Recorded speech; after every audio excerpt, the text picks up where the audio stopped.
你觉得打算一辈子都住家里的人还需要买房子吗？嗨，我是买房阿元，订阅买房阿元，我先祝你老了有房也有钱。我们在上一支影片聊了30年房贷压力很大吗？如果你还没看的话，可以看一下。今天我想跟你讨论另一个问题只打算住家里还需要买房子吗？这个问题也是一个观众问我的，他说他朋友自己就是不婚族，我觉得他就是他朋友了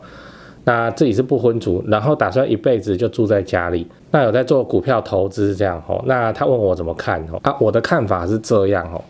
现在的确有很多人不打算结婚，然后就觉得反正自己继续住家里，好像也不用特别买房子嘛。那这个说法当然是没有错，你现在就是没有自住的需求，硬要你买一间来付房贷，好像也不应该承受这种压力嘛。但是如果这个角色换成我的话，我反而会尽量的多买几间房子因为即使不考虑自住的需求，房地产它本身就具有投资的属性嘛，而且在经济波动的时候，房地产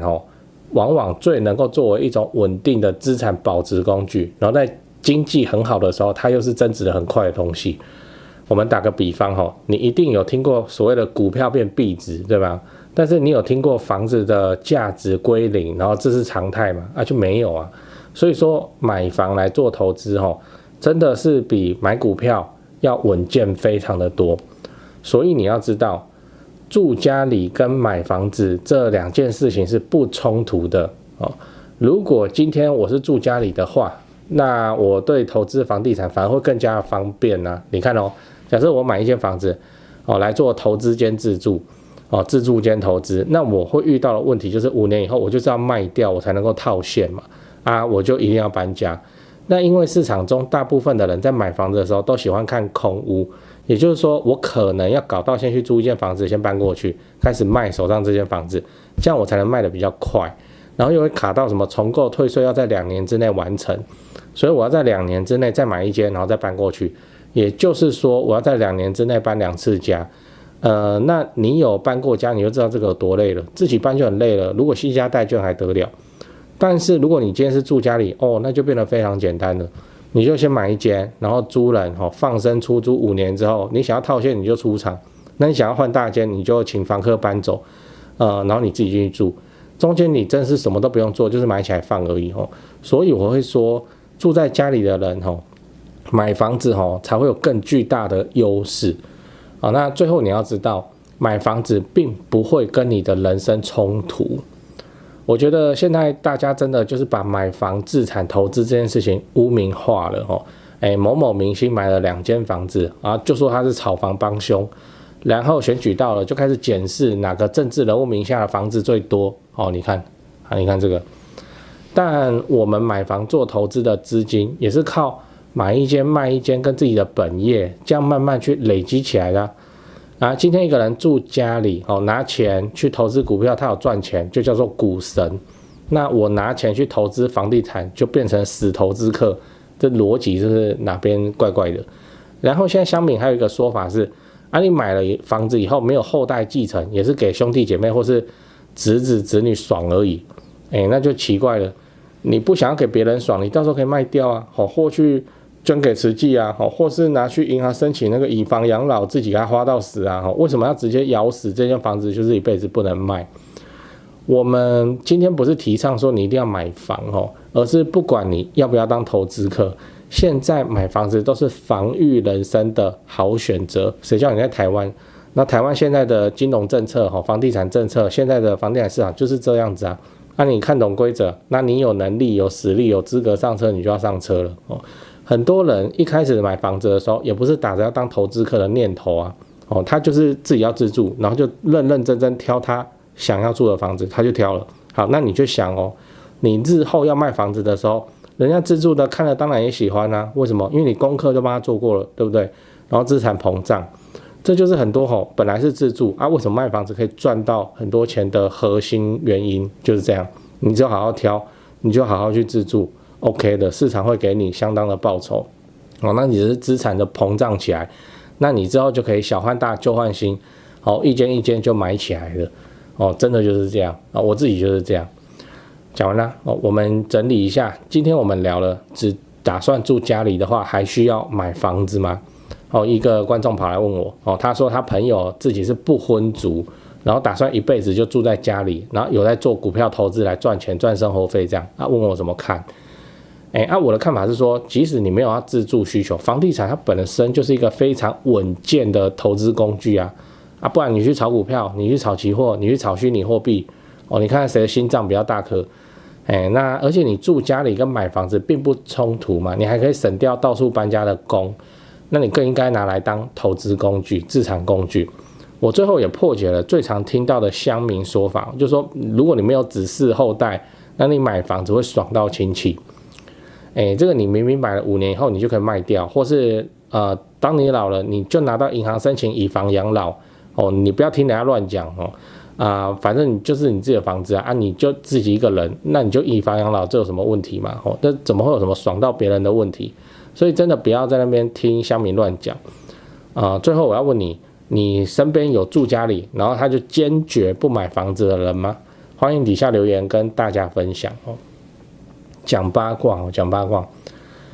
就是我一律建议买房子我这个频道叫买房阿元对啊，你来买房阿元的频道，然后听买房但是叫你买房子不然嘞那我真的是建议买房子的原因是，买房子我们在缴房贷真的就是强迫储蓄了强迫储蓄的一环，因为你要还那个本金加利息嘛那个本金的部分，那你就相当于是你的储蓄，你日后是可以提出来的，你卖掉的时候它全部会还你那利息的话才是你的消费，不过这个利息的部分租客会付所以都 OK， 那就强迫储蓄那不然你可以思考，你就是不买房子，那你会怎么做？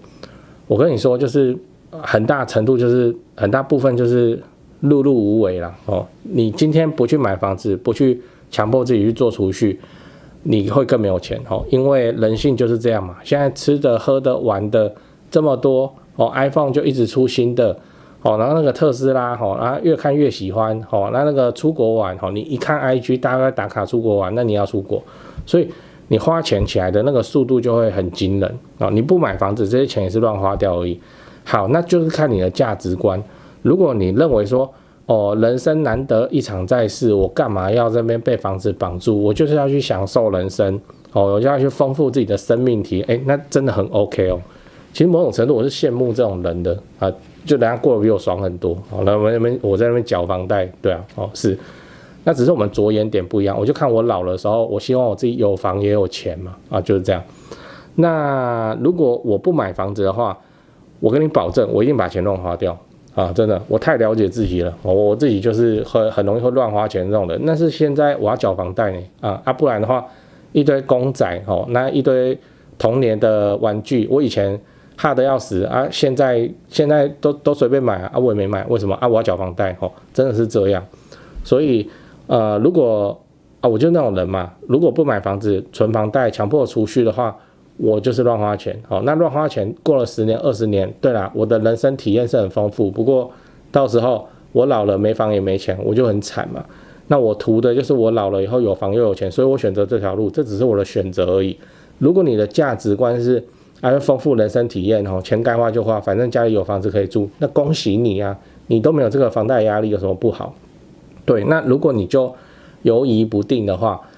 我建议你就买房子强迫储蓄。你现在才几岁，对不对？那你先弄个5-6年来练习看看嘛，所谓的买房子、自产投资、放生出租到底是怎么回事？那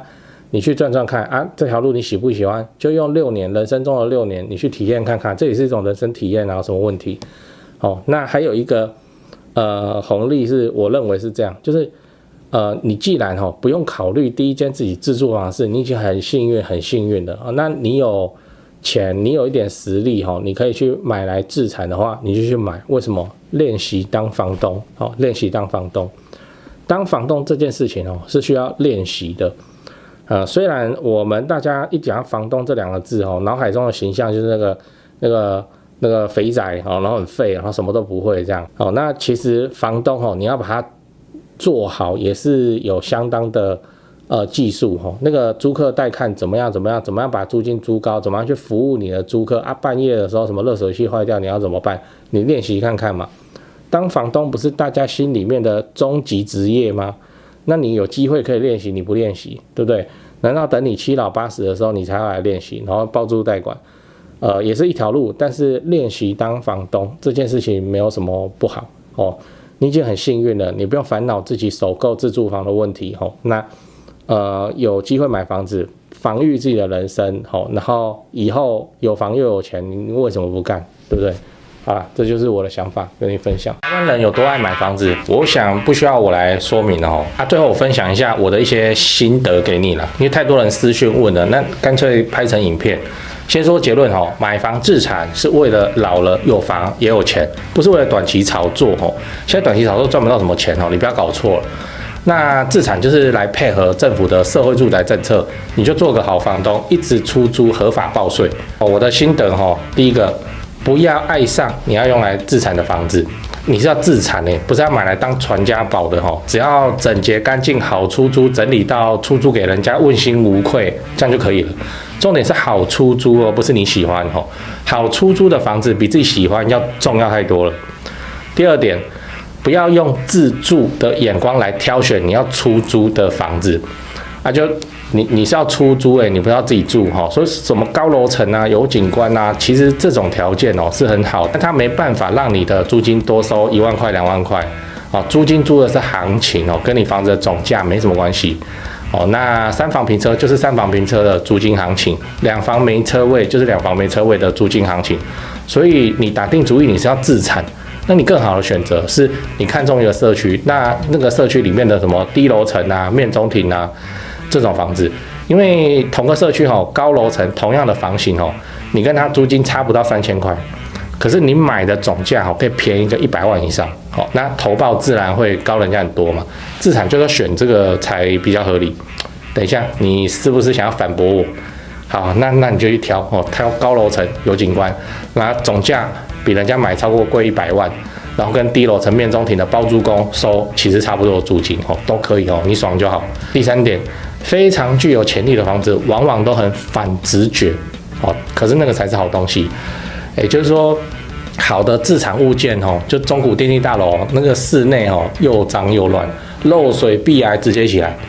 其实这种我们最喜欢了，反正总归都是要花钱整理的嘛不如屋主你就不要整理，你就卖我便宜，让我们自己整理就好了。真的我们认为的好东西其实带你去看你都不敢买。我们看到广告里面写什么全新整理，这个就兴趣就少了80%，这个要讲不完